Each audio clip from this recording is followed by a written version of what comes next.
Welcome to SFL this week, season 22, week 8 edition. Alongside Mike O'Neill, I'm Cameron Irvine.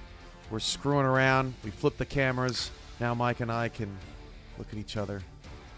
Feel like the season's going pretty good. How you doing, Mike? I'm good, man. Good. We had a good weekend of football, and got to get used to it. Now I just get a whole evening where I get to stare down the soul of Cameron Irvine, so that's good. That's a scary place to be, Mike. Man, what a wild week. I tell you what, if you go to bed early on the weekends, you miss a lot of great games in the SFL. Yeah. Because sometimes the best football happens late at night. If you missed anything this week, we've got you covered. We've got all the highlights, all the breakdowns. Ron Haynes providing some new telestration. We've got Ashley Jackson talking to a new rookie that we get to introduce to the community for the first time. And so much more. So let's get into it. We have a very packed show. We want to make sure we get to the Corbin Cup, the 17th edition, on time. Let's take a look at your weekly headlines. Fourth quarter Kings, Mike, the Storm, outscoring fourth quarter opponents 32-3 over the last 4 games, helping them to 7-0. Major routes. Houston and Seattle failed to answer the call and left Canton and Minnesota rolling. Mike, was Sean Moore's interception the best ever defensive play? We'll see it from a couple angles on the highlights. It ignited the Scorpions and lifted them over Baltimore. Hey, Alamo City's back on track after 4 close losses in a row. They found their rhythm in the second half in Queen City. And Friday night heart attacks. Both games simultaneously coming down to the wire. Louisiana and Motor City on pins and needles to secure victories. What caught your eye in week 8, Mike? Oh, well, obviously Arizona, Sean Moore. I was on that call. I had the pleasure of calling that game, which if you didn't get to watch it, go back and watch it. The highlights don't do it justice. That game was absolutely amazing. It was a really, really good game. Sean Moore, most athletic interception I think I've ever seen. And then the other thing was, Friday night's heart attacks, man. It was insane. The fact that both of those by themselves were crazy. The fact that they were happening at the same time is even crazier. It was an awesome week 8. We've got all the highlights. All those headlines were great. But first, we start the week in Mexico City. If you missed the game last night, look at this athletic play by Jones on the defensive front, getting things going for Mexico City the right way. Forces Marcus Dunhill into a field goal. Look at Marcus Dunhill escaping out the back. Nobody's there. Touchdown, Fort Worth, and plenty more where that came from as the game went along 10-0. The Toros on top. At this point, we're in the second quarter. Mexico City is scoreless.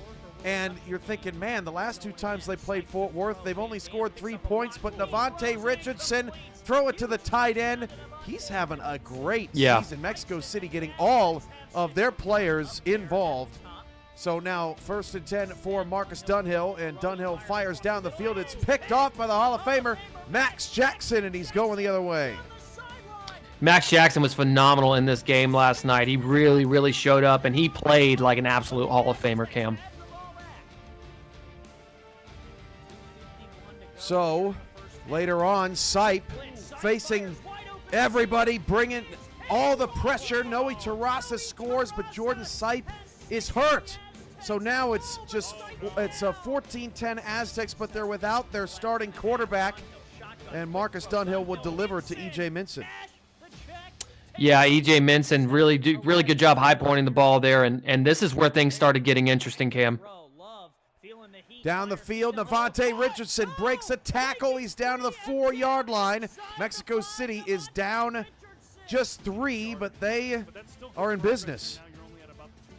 Oh, this play call here was beautiful here. You watch the bottom of the screen. You see the broken tackle. You see, and then he carries somebody into the end zone. 2 defenders.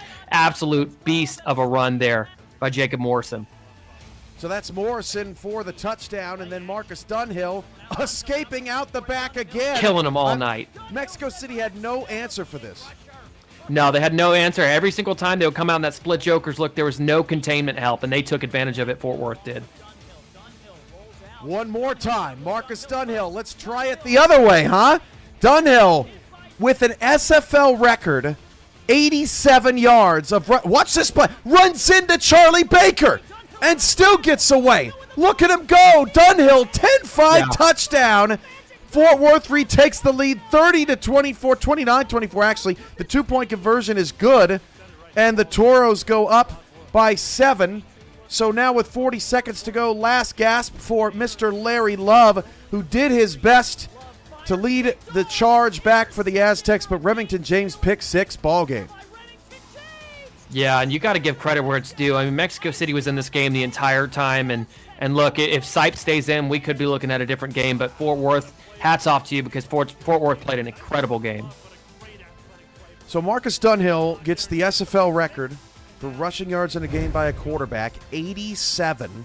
Fort Worth, by virtue of their head-to-head tiebreaker with Houston, now takes the lead in the South. Mexico City still feels pretty good about their season, but they really wish they would have had Jordan Sipe to finish the game. Yeah, you can play shoulda, coulda, woulda all the time, but it's not going to do any good. The best thing for Mexico City is just, focus on next week, get back on track, because that Mexico City offense still looked good even with the backup quarterback in. Fort Worth's coaching, Mike, super impressive. Last season they went 2-0. They set the SFL record for point differential over the course of a season, and a lot of what they did was this short, quick passing game. They're not necessarily utilized. They're a totally different coach team right now, but they're just as good as any team in the league as far as how they're playing over the last 3 weeks. Yeah, that QB boot last night was probably one of the best calls that I've seen in a game. They were so unique with it, and they knew, it was pretty simple. Mexico City was always sending pressure through the A-gaps and always blitzing and stacking the box, and so it was genius from Fort Worth to come out and use Marcus Dunhill with his legs. So Fort Worth gets to 5-2. Mexico City falls to 3-4. They can't feel too bad about it. Their offense is still playing well. And, hey, they scored more than 3 points against Fort Worth.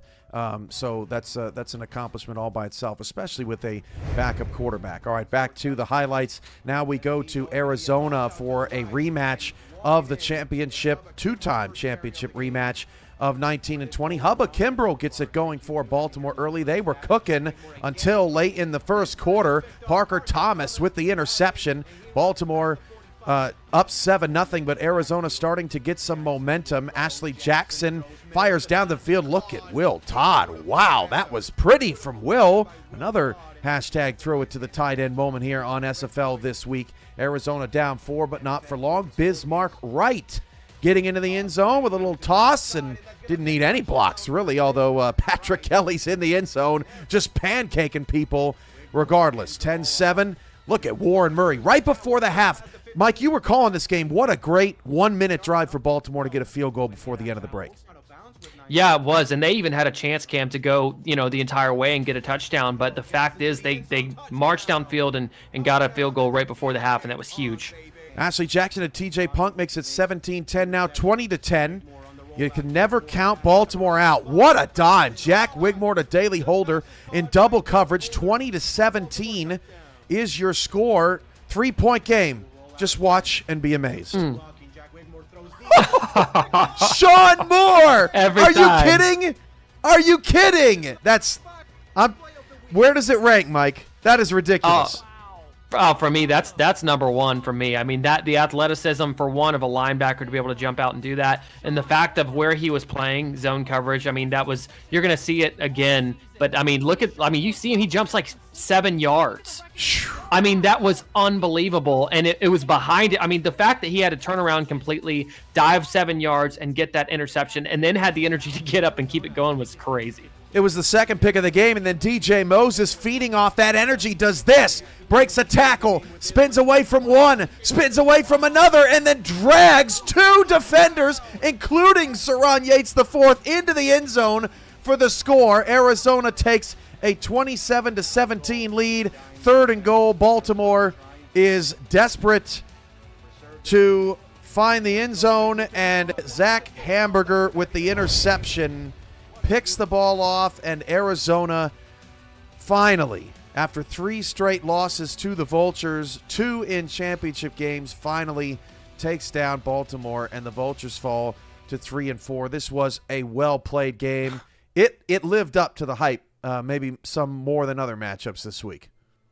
Yeah, 110%. I mean, both teams were really well coached. You can tell both teams were really prepared for what the other was going to do. I think the difference came down to just the athleticism from the linebackers for Arizona. And, just I think the biggest thing, it was 4 turnovers in that game. Baltimore turned the ball over four times. You can't ever turn the ball over 4 times and expect to win football games like that. Baltimore, if they didn't turn the ball over, we could be looking at a different outcome, but they did. Arizona capitalized where they needed to. And I mean, listen, that Sean Moore interception followed up by that run by DJ Moses in real time. That was like within a span of 30 seconds, right, back and forth. I mean, it was literally immediate right after. Getting those 2 calls back to back. I mean, I'm pretty sure that, Ramos and I had no voice by the end of the thing. It was insane. It was pretty unbelievable, and boy, if those 2 met in the playoffs again, I would be here for it. That would be an awesome game. Ashley Jackson caught up with Eddie Gage after his victory over Baltimore. Welcome back to PTI, where I'm joined with Mr. Eddie Gage, head coach, as well as co-owner of the Arizona Scorpions, just coming off a phenomenal win off of an opponent that always seemed to have their number in Baltimore. How you doing? I'm good. How about yourself? Doing good, man. Doing even better now, that we finally got the monkey off our back, so to speak. For sure. It's like Hunter Norwood says, it's our first win against Baltimore since the Clinton administration.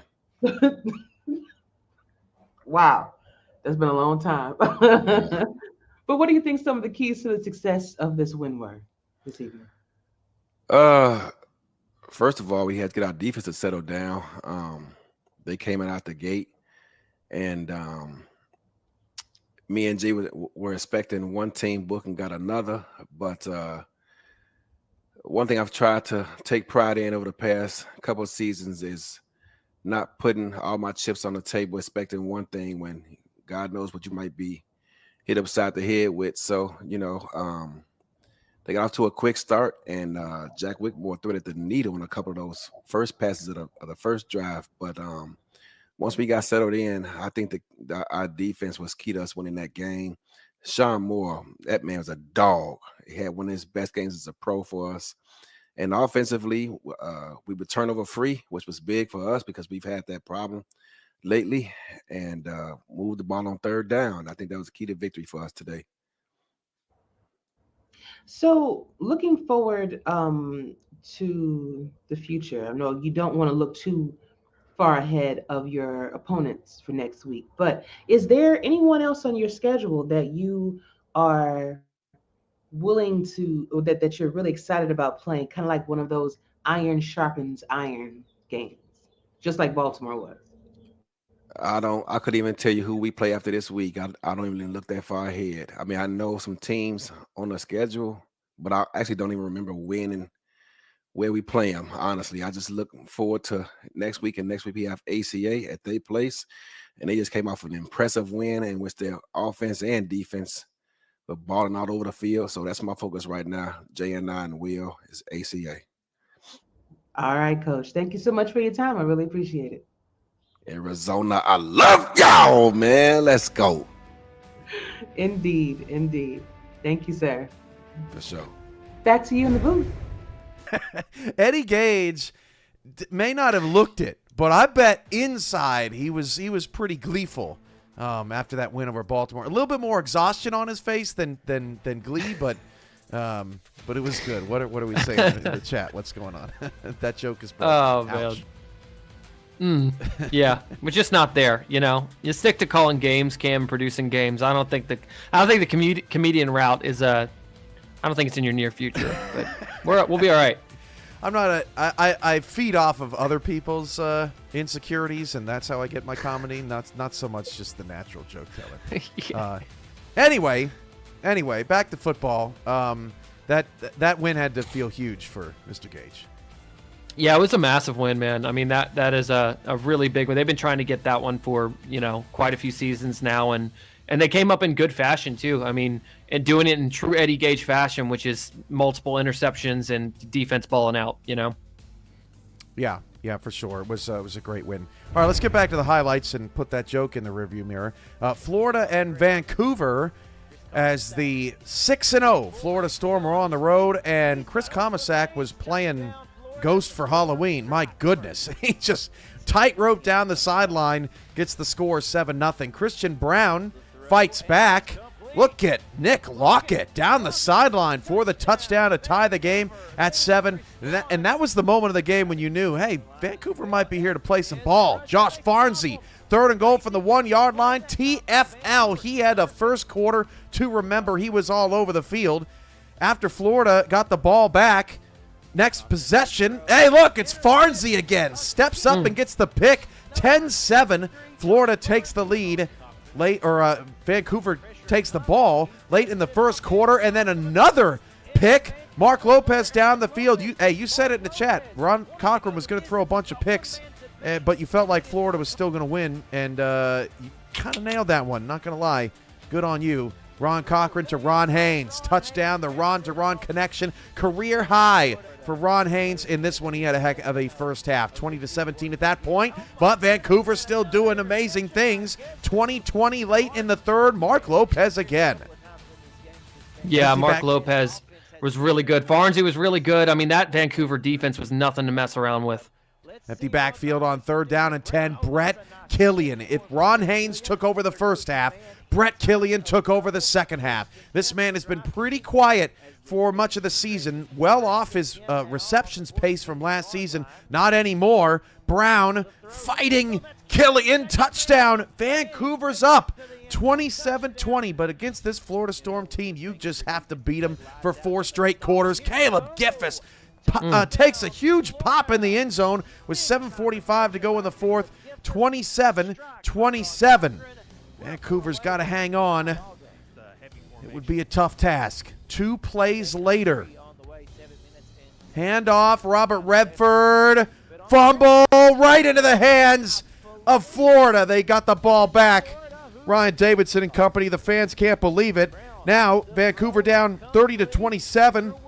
That was a heck of a catch by Kendra Wells, and that sets up Vancouver for a 53-yard game-tying field goal. Chance to win. Giving him a chance. That kick is pure. Woo! Right down the middle. Yeah, that was unbelievable, man. That was a crazy finish to the end of the regulation. Florida wins the coin toss. Ron Cochran down the field. Stephen Bush, this guy, one of the most clutch catchers in the league this season. Every time they need a big catch, they get it. Ron Haynes didn't have a catch until in the second half until that one right there. Sets Florida up in field goal range and sets them up for a game-winning field goal. And Florida wins 33-30. They are 7-0, and I think that's their third straight, fourth quarter comeback since they took care of business against Portland almost a month ago.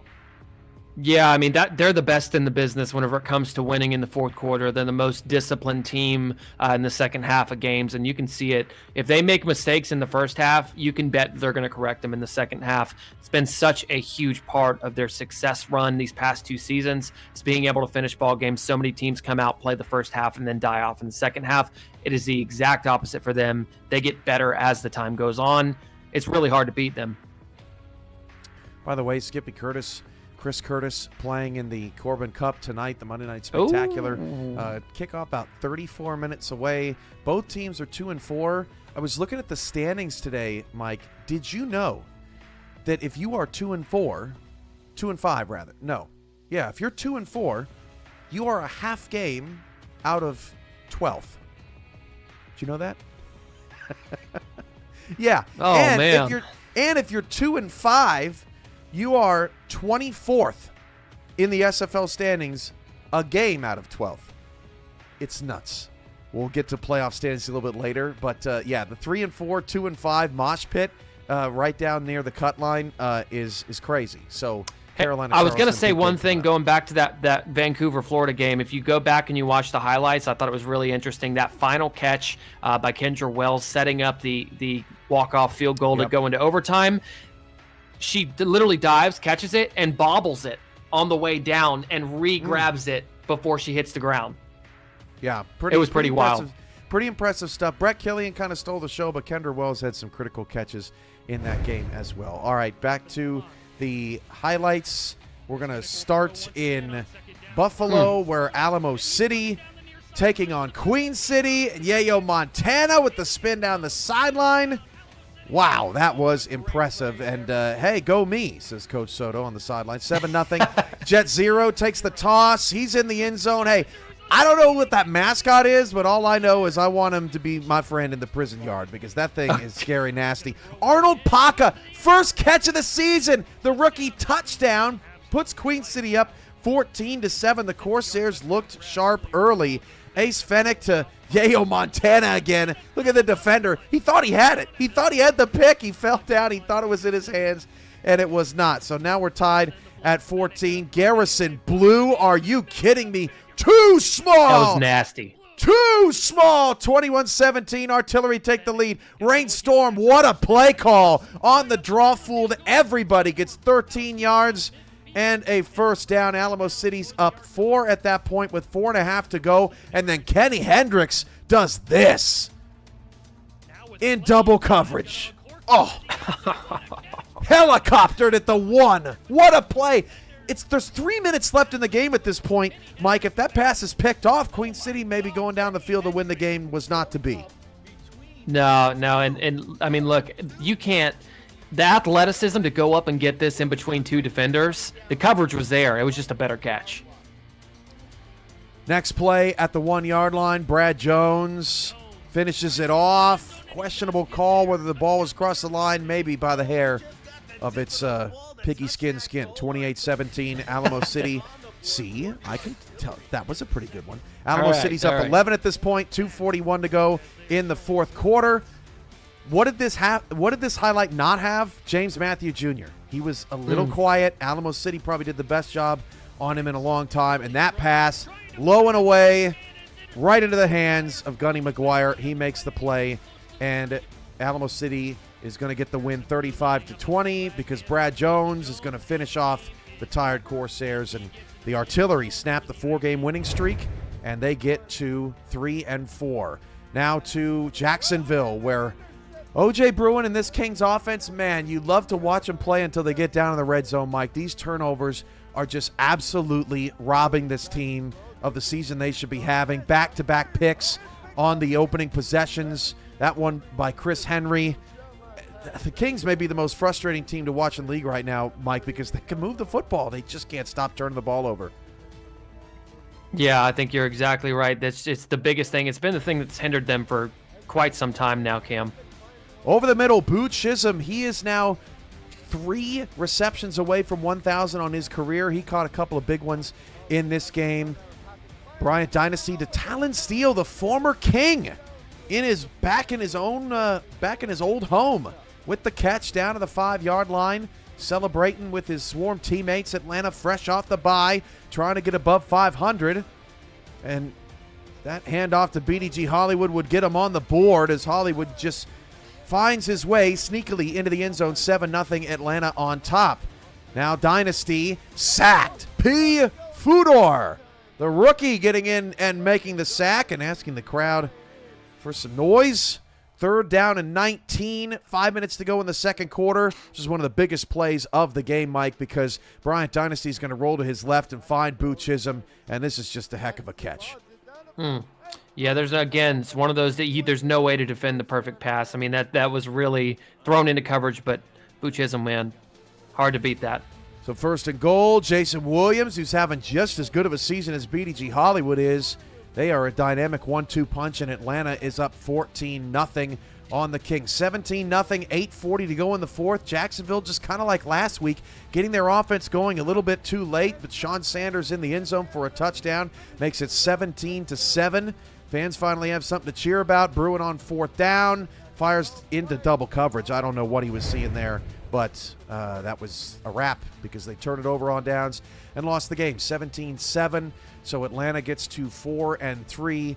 Alamo City gets to 3-4. What caught your attention, Mike? Yeah, I mean, the Alamo City Queen City game, that was the most defensive game I think I've seen all season as far as that second half goes until the very end. I mean, it was a slugfest back and forth. that game was not what the record or what the final score shows whatsoever. Alamo City pulled away late with that. But I think Alamo City finding their wheels, I think that's what stood out. Kind of picking it up. That offense was impressive. Yale Montana was a beast. And, I was going to comment, you said that James Matthews Jr. was kind of quiet, but I'll be honest with you, he still almost had 100 yards. Like, That's at the end of the day, yeah, I know, it's quiet for him, but I mean, it was 5 yards here, 10 yards here. That's what makes him one of the best in the league. I mean, even whenever you think you shut him down, you may keep him out of the end zone, but he's still averaging around 100 yards a game.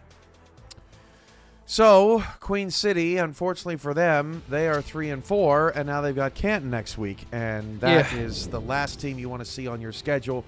Canton wins 48-7 over Houston. I point out that Houston only had 2 turnovers. I say only. They took pretty good care of the football until the later stretches in that game, but the field position battle just so hard to overcome when Canton's starting drives from their own 43-yard line. They roll over Houston. Houston did make it a game. It was 24-7 late in the third quarter, but the interception doomed them. Do you have any further thoughts on Canton at this point? We've kind of already touched on it all season long, really. They're just pretty impressive. Yeah, it's just hard. You have to play perfect in the first half. That's it. You have to play perfect in the first half. Second half, they're probably going to outlast you. It's very similar to Florida. I'll be interested to see what the Florida-Canton matchup looks like later on this season, but you got to play perfect first half. It's kind of one of those things where unless some big upset happens, we're just kind of waiting around for Canton, Florida, and then we don't get that for another 5 weeks, so it's going to be a minute. I applaud Houston for trying to take it to Canton, but that blitz was killing them in the first half. Mm-hmm. I mean, they were Canton was running outside the blitz and getting one-on-ones with the DBs, and it was just not the matchup you want. No, not at all. Not at all. And I'm interested to see, what Queen City does against them. Queen City is a really underrated team, and they got some really good coaching over there with Chad Stinson and Alex Marshall. So, maybe they can get creative. Maybe we could see something out of it for sure. Here's the good news for Houston. They're 5-2. Their 2 losses have come to 5-2 Fort Worth and 7-0 Canton. That's a pretty good resume, right? Here's the bad news. Houston in those 2 games is a combined 1 for 23 on third down. When they lose games, they're getting off the field quickly because they can't convert third down. So Houston's going to have to take a look at that because those 2 losses have had that in common. Minnesota just clobbered Seattle, 37-10. It was kind of shocking. I love the uniforms by both teams in this game if you didn't get a chance to look at it. I thought passing yards was interesting. You would have never thought that Johnny Reno would have almost 100 more passing yards than Ty Patak in a game. Minnesota's unit just outplayed Seattle's unit in that one. And, I mean, obviously the turnovers, are just crazy. Average field position, again, Minnesota's starting from the 50 almost on all these drives. You're not going to beat any team that has field position that is that good. No, and Minnesota's just, I'll say it, consistently that they are the most balanced offense in the league. Their passing game looks amazing. Their run game, they use the run game to complement the passing game. And, man, it's just hard to stop. Seattle now, back-to-back weeks where they kind of struggled a little bit. But, I think that the coaching staff over there does a really good job, and surely they'll get back on track. But this Minnesota team is for real. All right, so that's a look at a couple of blowouts this week. Minnesota is 6-1. They move up to third. Playoff standings coming in a little bit. Back to the highlights. Let's go to Louisiana. Let's get some Friday night fun going here. Cameron Collier, the fullback. This was my favorite performance of the week. I think, Mike, we're going to talk about it in a little bit. I think Louisiana found an identity in this ball game. Boy, they were all over that pitch play. Gary Clem in the backfield all night, especially in the first half. Revs up 3-0. They force a 3rd and long out of Indy. Colin Pierce trying to force something and make it happen. Picked off by Tank Bennett. Louisiana would get another field goal out of that and makes it 6-0 Revs. Getting it going. Ramblers finding Devin Lloyd, the number 2 overall pick in the draft. It's his first career touchdown. Rookies getting in the end zone all week this week. 7-6 at that point.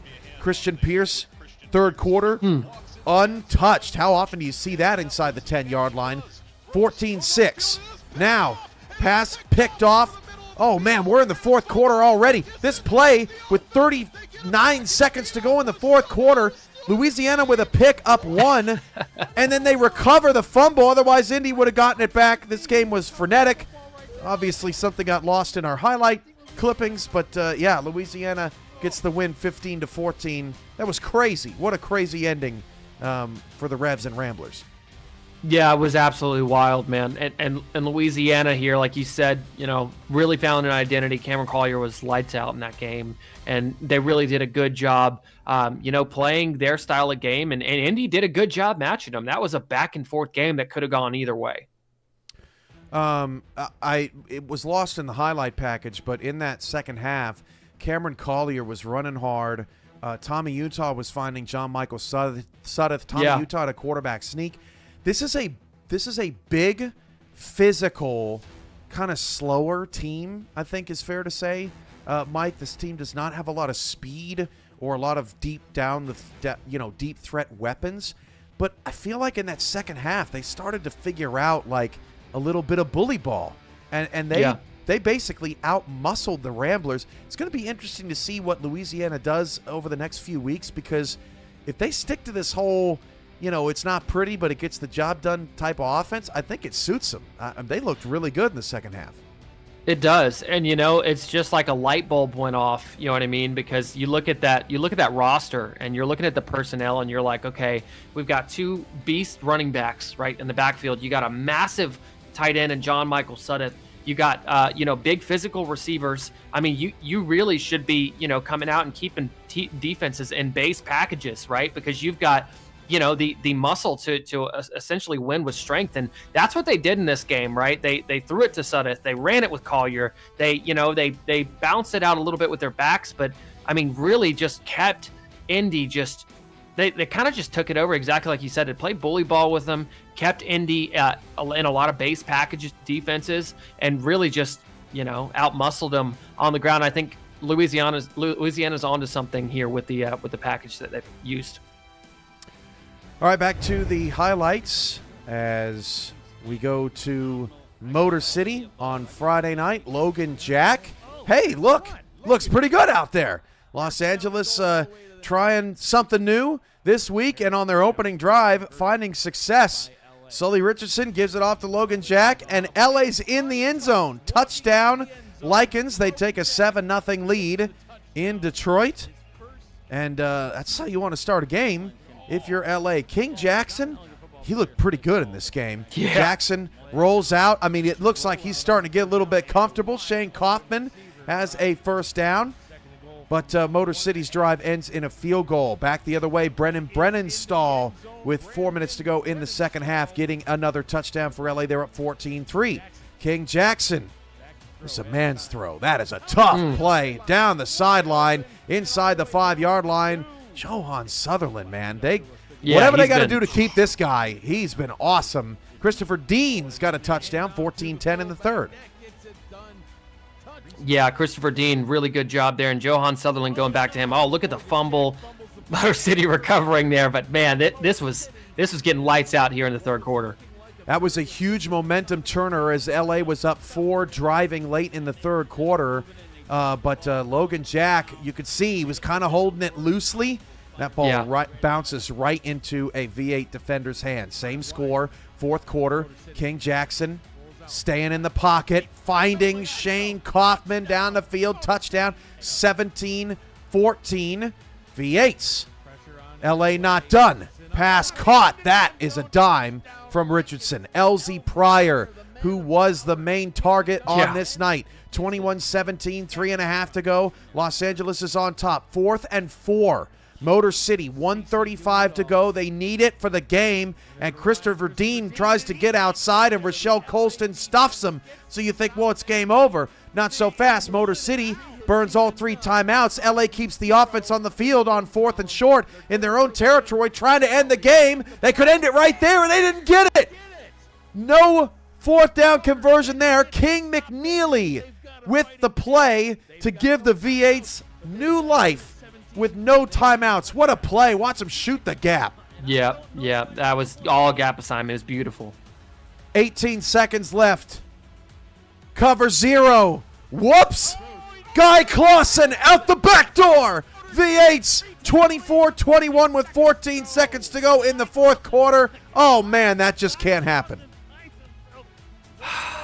Yeah, Cam, it's one of those things they say if you play with fire, you're going to get burned at some point. So, the cover zero, I understand what they're trying to do, but not within 20 seconds left in the game. Like, not in the red zone. I mean, look, L.A. hyper-aggressive in the final couple of minutes, but it burned them. They were trying to get their first win of the season. They fall to 0-7. Motor City gets a much-needed victory as they get win number 2. I think Motor City's won 2 out of 3. Is that right? So not 2 out of 3. Not Johan Sutherland, man. Yeah, he's awesome. Johan Sutherland looks killer. And I will say, too, on the other side of L.A., Elsie Pryor was all over in that game. Elsie Pryor was a really, really big target there. Johan Sutherland, probably one of the most underrated storylines of the season. Catching one-handed touchdowns, getting kick returns. Incredible. I mean, at least one great kick or punt return a game. Yeah, he is the spark plug for that offense, and it's been fun to watch. Hey, Ashley Jackson sat down with a new rookie.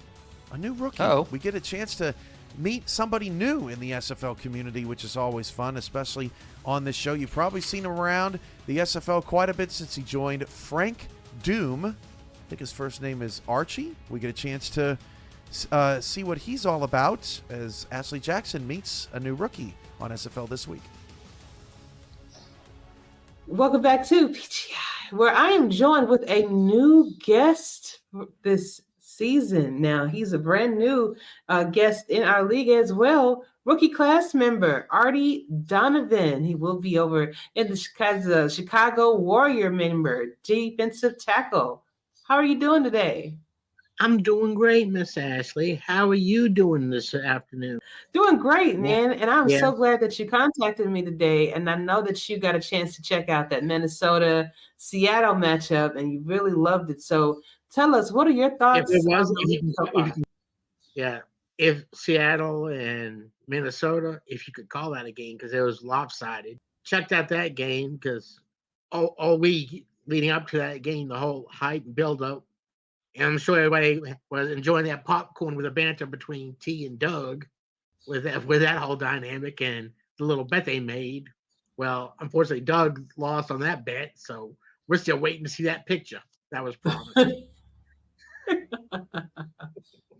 Well, I'm sure T is going to make him hold to it. Oh, I'm sure she will. So you're going to be a member of the Chicago Warriors. So tell us, what has your experience been like in the league so far since you joined? Like I said, I enjoy the product. I've seen that game, and since I've been in the league to get familiar with it, I've watched all the Chicago Warriors games from this past season. Oh, I love it. A lot of great people I have met, not just from my team, but throughout the league. I'm in the chats constantly, every day, all day, much like you when you have a chance. So I socialize with everybody, and like you guys have preached, it's like a brotherhood. It's like a family. You have that camaraderie. Everybody gets along. Strong locker room. So basically. Well, you have a good one, okay? Thank you so much for joining. Oh, I will. It was my pleasure, and it was great to be on your show, Miss Ashley. And it was a pleasure to have you. All right, thanks to you. Have a good one, and back to you in the booth. Thank you, Ashley, Mr. Doom, Mr. Donovan. Happy to have you here in the league, and way to put yourself out there, man. I know it's not easy, to do that, but we love meeting new people. Hey, maybe we'll see him at the convention. Who knows? Hey, but yeah, lots. Oh, we gotta get a release, Cam. We gotta get. Come on. Up. Maybe tomorrow. Oh. Maybe tomorrow. Oh, okay. I'm trying. People think I'm teasing on purpose. Trust me, man. It's hanging over my head. I want to get it done, and and I want to get it out there. One last highlight to get to, and this is probably the best game you didn't see this week. Portland at Denver. Nelson Lozano Jr. in the back of the end zone with the toe tap. 7-0 Fleet early. The offense came to play today. Look at the block. Jeremy Mosley off the pancake, rumbling down the sideline, going to get wrapped up inside the red zone. But Denver is in business with those icy blue home unis. Gene Struthers into the end zone. Chris Alter, touchdown. 3 catches this season, 2 touchdowns, Mike. Pretty incredible. Pretty good. Cyrus Jive, right back down the field, hits Michael Knight for the score. 14-7. Portland is up by a touchdown. 5:20 to go in the first half. Bailey O'Shaughnessy, untouched, scores. Nice kick-out block. 14-14. We're all tied up. We'll pick this up 24-21 in the second half. R.E. Mills breaking off. You know, Denver had 172 rushing yards in this game. In fact, wow. Denver had 532 yards of total offense in this game, but they're trailing. Portland, touchdown. Terrell Cooper makes it 31-24. Gene Struthers trying to fight back down the field, wide open. My goodness, Logan Keel to the 14, but they only got a field goal out of it. 31-27. Portland trying to keep the lead. Denver trying to get off the field, and Cyrus Jive with the dime right over the head of the defender. Gets Portland another field goal on the board. 34-27, second and goal. Ball on the 1-yard line. Gene Struthers, Pete carrolled it. Picked in the end zone, and Portland gets the win. The Fleet, 2 in a row, Mike. They've found something over the last couple of weeks. I mean, listen, you don't have to listen to me, but if you listen to the Around the SFL, at some point a couple weeks ago, I made the comment that Portland could really win, 5 of their 6 or whatever remaining. And ultimately what happens here is, I mean, this is a team that, just tried something new. The whole first half of the season, all they needed to do the entire time was just try something new. Just try something new. Get some diversity in play calling out there, and look what happens. I mean, Cyrus Jive has come alive these past 2 weeks, right? Their passing game looks good, and it all started in the second half of that loss to Houston. Ever since then, been figuring out. They've been clicking on the offensive side. It's been crazy. Look, Denver falls to 2-5. 532 yards of offense. I mean, it's impressive. They were really, really good. They might be. Of course, it's hard to say because Portland's also 2-5. But I'm telling you, Mike, they're only a game out of the playoffs. Portland and Denver are only a game out of the playoffs. This is not over because there's so many teams at the bottom of the standings that are pretty good, right? I mean, you got 2-5, 3-4 all over the place. Both of these teams, they're still in this thing. Oh, it's awesome, man. It's so exciting. I mean, it's so exciting to get to look at all this stuff. And for Denver, look, that's why, it goes back to the old saying, you can drive downfield 99 yards as long as you don't drive down 100, right? That is the big difference. And I think that was the case for Denver. They did all of that. They just couldn't get in the end zone. Jacob Clear with a $5 super chat. MNF, great way to cap off an incredible week in our great league. Huge announcement during the week. Backed by a great week of football. All I know is, more than anything, I'm looking forward to announcing the convention. I'm looking forward to people booking rooms and getting their travel plans set for the summer because it's just going to be good to see everybody again. It is so easy. I know. Mike, I am run down. I am run down by negativity. I am run down by complaints and just fielding, constant, feedback and frustration. It's just, man, I just want to kick it at the pool with some the good convention buddies, in Hawaii is going to be amazing. Oh my, dude, I love Hawaii, but $14 for a box of Pop-Tarts or whatever it was. Yeah. Oh my gosh, I don't know how Dynasty does it. It's beautiful there, but wow, it is. It is expensive. All right, so we've talked about the bottom of the standings. Here's the top of the standings. Here's your updated look. Canton and Florida are still at the top, obviously. Minnesota moves into third. Fort Worth takes the lead. They have the head-to-head over Houston. D.C. on a bye, sitting comfortably in sixth. Seattle leads the Pacific, not by much, though. They're in seventh. Arizona, on strength of schedule, is on top of Atlanta, but that's razor-thin there. If the playoffs started today, Indy would get in the 3-4 slot because of their win against Arizona. Baltimore against Indy's common opponents 0-3, but Indy beat Arizona, whereas Baltimore did not. It's a mess down there towards the bottom of the standings. Tulsa and San Diego also in the top 12 on bye this week as well. So a little bit of movement, but what do you think about where we stand almost in week 9? I mean, it's crazy. Like you're saying, we've got so many teams just in the thick of things, after it's pretty much right after like 5 and 6, like you can really, I mean, 7, it's like 7 through 25. It feels like can become interchangeable. It's pretty insane. It's crazy. I mean, Los Angeles is 0-7. They're getting better. They're probably out of it, but there's no 1-6 teams. Everybody else has at least 2 wins. Which is pretty amazing. Super chats coming in. $4.99 super chat from Coach Cannon, who's recently rejoined us. Happy to have you back in the community. Don't be down and depressed, Cam. You have built an amazing community. Thank you, man. That's very nice for you to say. Chris Delro, $5 super chat. I was going to buy you a beer, but after that Wisconsin joke, I don't know anymore. Let's go Skyhawks. Okay, listen. That was Thanks, Skippy. That's one of the dumbest things I've ever done on this show.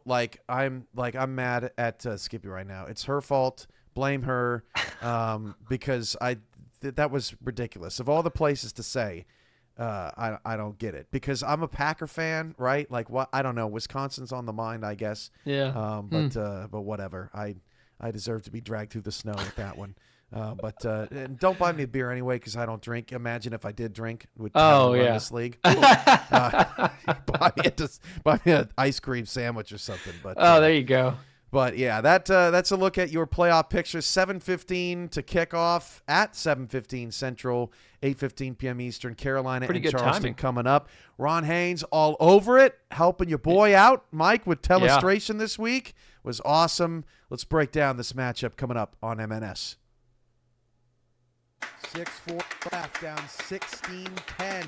Dunhill, they're going to keep it in his hands. Dunhill's pass, caught by Stevens.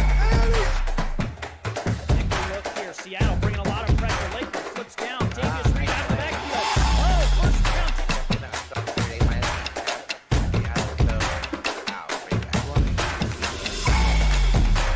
As Star Patterson is going to be.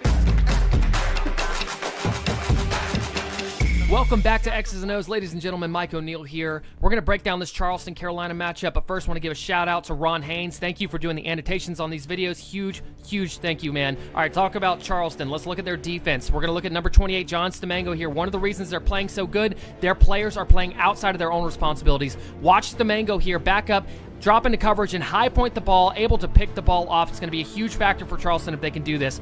On the offensive side, last week they were so good against Seattle. Look at the bottom of the screen. Davius Reed here, right?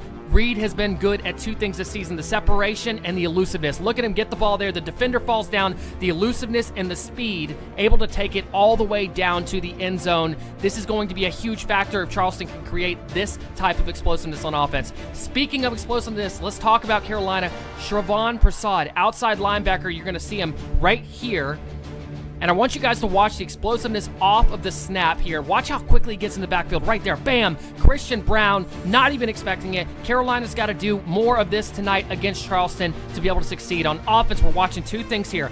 Number 1, watching Matt South on the rollout. Number 2, Christian Bacigalupi in the slot down at the bottom of the screen. It's man coverage. They're going to send Bacigalupi on a post route, and all he's got to do is get enough speed to get to the other side of the field, and Matt South puts it in the perfect place there. That is exactly what Carolina needs to do more of tonight.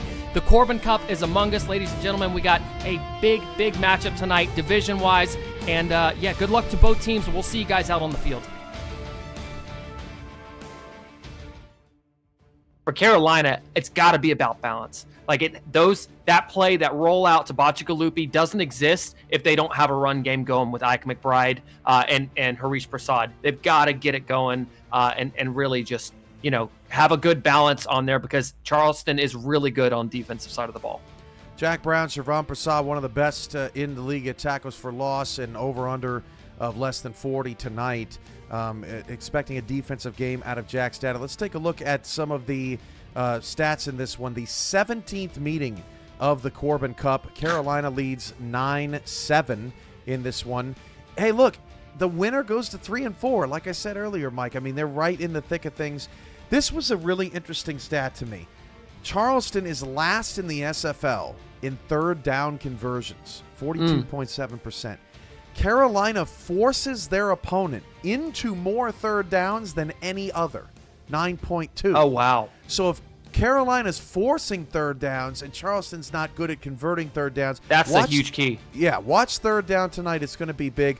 Chris Curtis is one touchdown from tying Ken Gossett for 10th all-time in SFL history. Chris Curtis knocking on the door of a Hall of Fame career. Just needs one touchdown for 86 all-time in his career, and that's what we're watching for in this Carolina-Charleston matchup on the Monday Night Spectacular. Final thoughts on Week 8, Mike, as we wrap things up.